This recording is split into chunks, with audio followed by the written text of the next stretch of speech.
Hi there. Today I'm going to show you how to do a nozzle check, which is like a test page on an Epson Stylus Photo R340.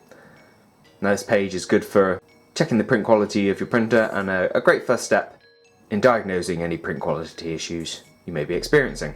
Now this can be done directly from the printer using nothing but the screen and the buttons over here. I'm going to be doing the majority of the navigating using the up, down, left, right and OK buttons shown here. But first of all, we need to get into the setup menu by pressing this just here.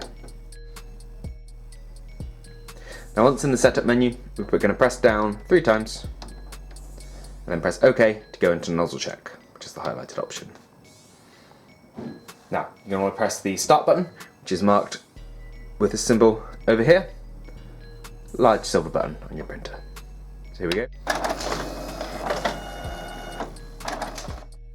Now, I'm taking a look at this printer due to a print quality issue, which as you can see has resulted in only one colour being patchily shown on the screen, but you should be looking at something more like this.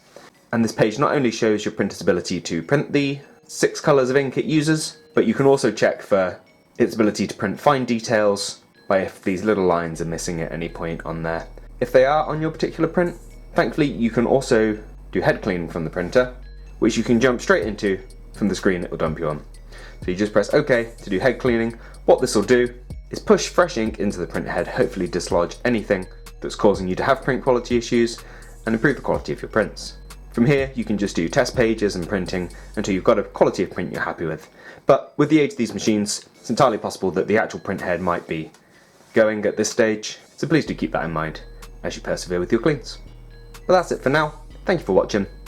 If you found this video useful, please do let us know with a like. If there's anything else you'd like to know, please do let us know in the comments.